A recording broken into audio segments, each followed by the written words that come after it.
یەکێتی نیشتیمانی کوردستان وە گێزێکی سەرەکی گۆڕەپانی سیاسی عێراق و هەرێمی کوردستان ڕۆڵێکی گەورە و بەرچاوی هەبووە و هەیە لە پرۆسەی سیاسی و دۆزینەوەی چارەسەر بۆ کێشە و ئاڵۆزیەکان و بەردەوام بەشێک بووە لە چارەسەر نەکێشە، چونکە هەمیشە باوەڕی بە یەکریزی نیشتیمانی و تەبایی و لێکتێگەشتنی نێوان هێز و لایەنە سیاسیەکانە بۆ لە عێراق و هەرێمی کوردستانیش. لە دوای پرۆسەی ئازادی عێراقیش لە ساڵی 2003 ئەو بناغە و ڕێبازەی سەرۆک مام جەلال دایڕژت بۆ چارەسەرکردنی کێشەکان و لێک نزیکردنەوەی لایەنەکان، وای کردووە ئێستاژ یەکێتی نیشتیمانی کوردستان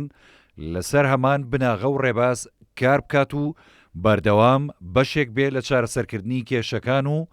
ماڵی مام لە بەغداد بۆ هەمیشە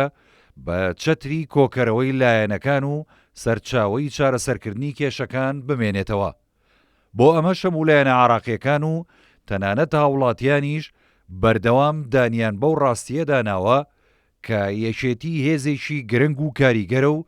مێژۆکەشی ئەو ڕاستەی سەلماندووە. سەرۆک مام جەلالیش بەردەوام هەمووانی لەژێر سایی حەکیمانەی خۆیدا کۆکردە و عێراقی گەیاندە قۆناغێکی نوێی تەبایی و پێکەوە ژیان.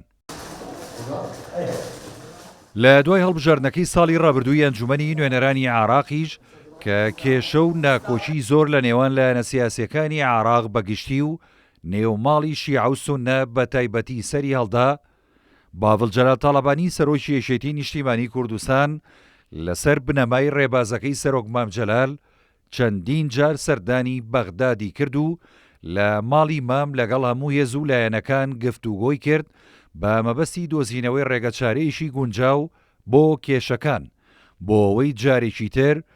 یەکریزی نیشتیمانی بەرجەستە بکرێتەوە و هەمووانیش بە چارەسەرەکان ڕازی بن. سەرۆک باڤڵ جەلال تاڵەبانی بۆ ڕەوشی سیاسی ئێستای عێراقیش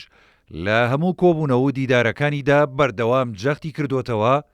کە پێویستە کێشەکان لەسەر بنەمای دەستوور چارەسەر بکرێن و حکوومەتێکی خزمەتگوزاریش پێک بێنرێت کە بۆ سەرجەم هێز و لایەن و پێکاتەکانی عێراق بێ.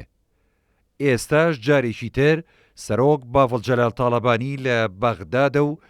لە ماڵی مامەوە هەوڵەکانی دەست پێکردوتەوە و لەگەڵ هێز و لایەنەکان کۆ دەبێتەوە بۆ ئەوەی کێشەکان بە جۆرێک چارەسەر بکرێن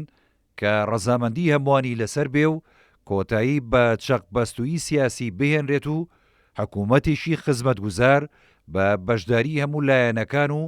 بە بێ پەراوێزخستنی هیچ لایەن و پێکاتەیەک پێک بێنرێت و جارێکی تریش یەکریزی نیشتیمانی باڵ بەسەر پرۆسەی سیاسی لە عێراقدا بکێشێت.